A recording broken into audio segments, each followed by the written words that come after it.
My name is Zion, I'm 25, and for as long as I can remember, I've dreamed of opening my own restaurant. Cooking wasn't just a hobby for me. It was my passion and escape. After college, I worked multiple jobs and lived as frugally as possible to make this dream a reality. I'd saved $75,000 over 7 years. Every penny counted. Every sacrifice had meaning. I lived with my parents, Fahim and Sabira, to save on rent. They always treated my goal like a phase. They'd nod when I talked about opening my place, but I could tell they never took me seriously. My younger sister, Alina, now 19, was a different story. She was their pride, charming, brilliant, the star of the family. I was always compared to her, and I always fell short in their eyes. Last month, Alina was accepted into a prestigious university for her master's program. It was all my parents could talk about. At dinner one evening, they called a family meeting. I assumed it was to celebrate her acceptance. Instead, they dropped a bombshell. They wanted me to hand over my entire savings to fund her tuition and living expenses. I was stunned. Alina sat calmly, looking almost smug, while my parents stared at me, waiting for my enthusiastic agreement. When I hesitated, Sabira started going on about the importance of education and how this was Alina's once-in-a-lifetime chance. Fahim jumped in about how family supports family, and it was my duty to help my sister succeed. I told them no. I explained how much those savings meant, how close I was to finally opening my restaurant. Their faces changed instantly. My mother cried, calling me ungrateful. My father shouted that I'd always been bitter about Alina's success and accused me of betraying the family. Alina remained silent, not even pretending to be conflicted. The argument escalated. They told me I owed them for raising me, reminded me I lived in their home rent-free, conveniently forgetting all the housework and errands I handled. I stayed calm but firm. I even suggested Alina could defer a year or apply for loans, like most students do. That only made things worse. My father delivered the final blow. Either I hand over the $75,000, or I had 24 hours to leave the house. That night, I barely slept. I wanted peace, but I also knew if I gave in, I'd be giving up everything I'd worked for. My dream, my dignity, my future. In the morning, I packed my things. They were shocked.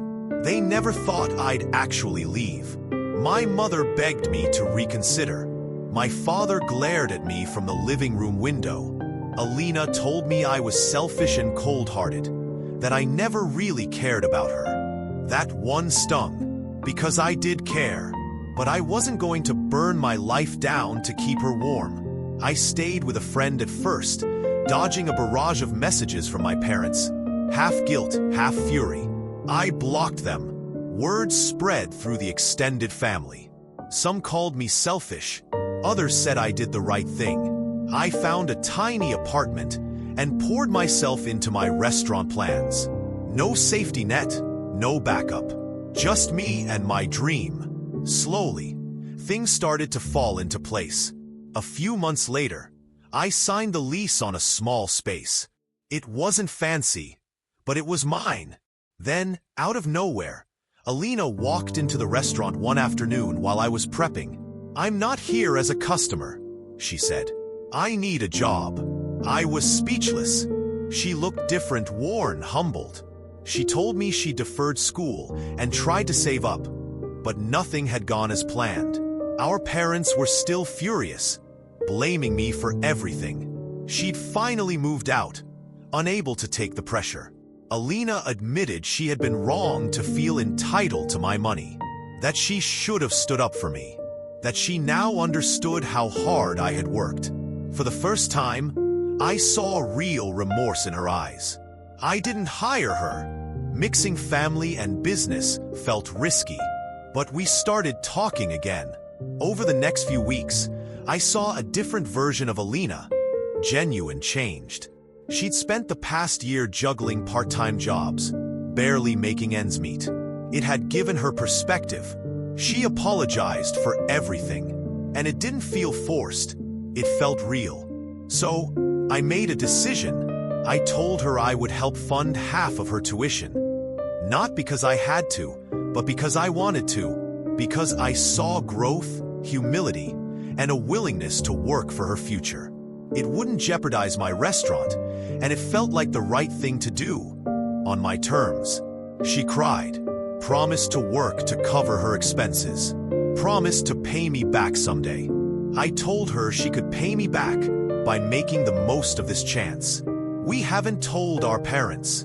I don't know how they'll react, and honestly, I don't care. This isn't about them anymore. It's been almost a year now.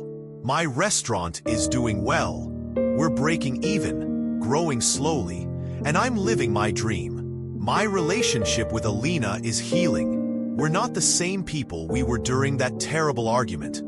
And maybe that's a good thing. Sometimes, you don't get the ending you expect. Sometimes, you get a better one, written on your own terms.